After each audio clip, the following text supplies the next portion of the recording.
Mate, you are gonna love this build. At Brickfair Chantilly this year, I was able to see this incredible MOC in person, and I was just blown away by the huge amount of skill, effort, and, well, just incredible building techniques and brilliant part usage that was packed into this MOC. In this video, let's discuss all the just awesome things that make this MOC so freaking cool, and hopefully give you some inspiration for your own future builds too. So this out of this world creation was built by Wormy World, otherwise known as Nathan, and he's built Oni Lloyd.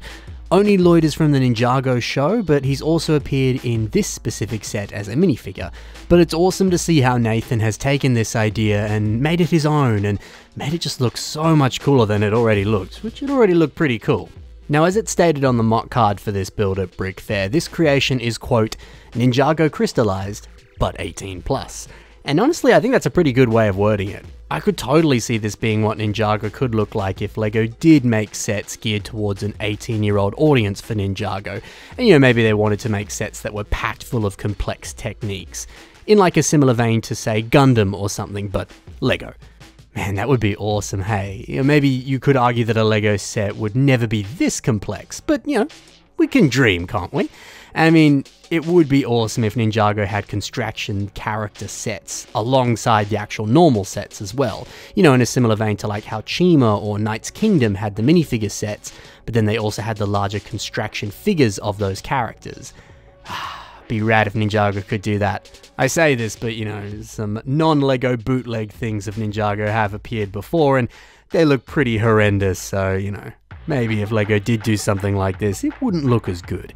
Anyway, I'm very off track here. Nathan nailed it with this build. Let's start off talking about this incredible face design. So Nathan said this was based off of the Enshrouded King from the game Octopath Traveler 2. And looking at the source material, I think it's easy to see the link between these two, especially on the face design here. Now, this face is littered with incredible part uses. The first being the dark tan cap that has appeared on various LEGO City minifigures, and just the shape of this piece is perfect for a nose design. And then we have this beautifully paired with this hood piece from the Ice Fisherman figure. And it's awesome to see how the fur lining on this hood, when you flip it upside down, it looks so much like teeth. Dude, this is so unbelievably cool.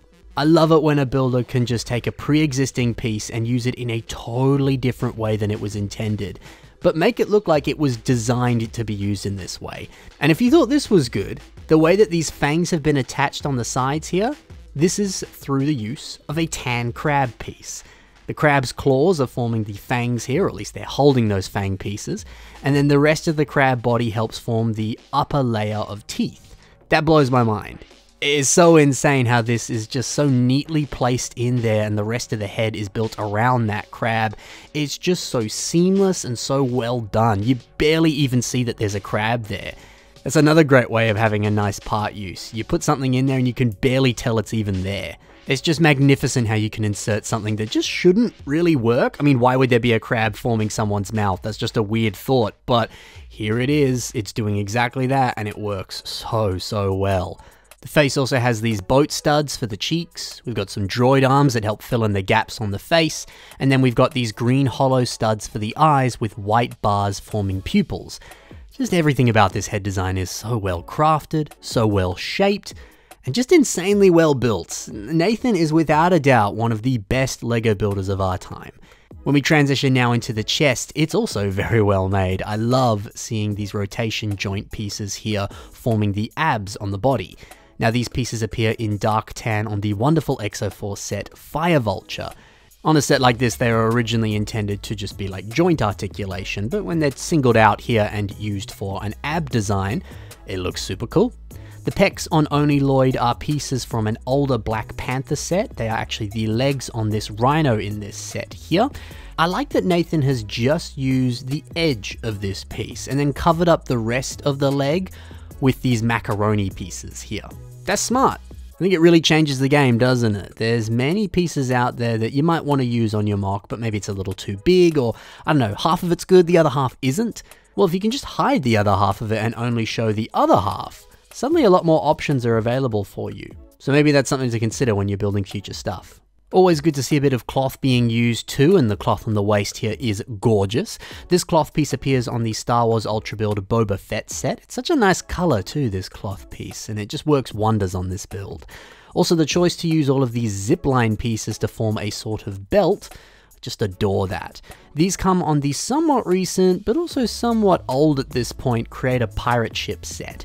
You got a pretty good supply of them in this set, and seeing them in action here, they look great. It's actually a piece that appears on a lot of modern mocks these days, so if you don't have any in your collection, it might be worth keeping an eye out for some of them. They're very helpful pieces.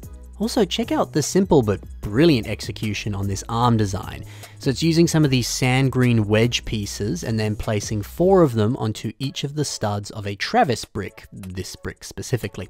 Doing so, I think, creates this lovely cone or kind of triangular look for an arm design, and it's just a perfect arm design. I love how that looks. Now, looking at the mock from behind too, you can see that it requires a stand to hold itself up. I think that's totally fine. And also it doubles as being a helpful thing because it allows this build to be kept in a specific pose at a nice angle. So that way it's always in the perfect pose. So it's a good call. Oh, and by the way, these weapons, just beautiful. I love how they're all taking direct inspiration from the various different golden weapon pieces that exist in Ninjago lore.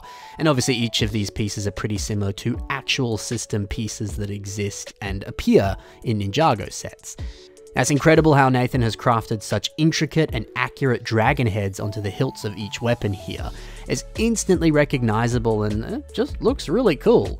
Plus the choice to use these Infinity Stone pieces for the eyes on each of the dragon heads on these weapons was a really good call. You know, this piece is actually quite tiny, so I think it's a really subtle way of adding that extra little bit of detail without it detracting too much from the rest of the build.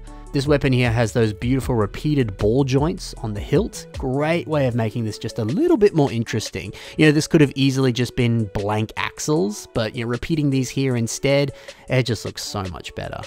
Oh, and then this shuriken design here, what a thing of beauty. All of this is built off of this gold circular piece. Now, this was seen on this Harry Potter Quidditch set here, and it allows you to actually place clips onto that specific part. And as a result, you're able to branch off with all sorts of different pieces and create this sleek and cool looking circular design. What a great way of building a shuriken there and replicating this original piece. So cool.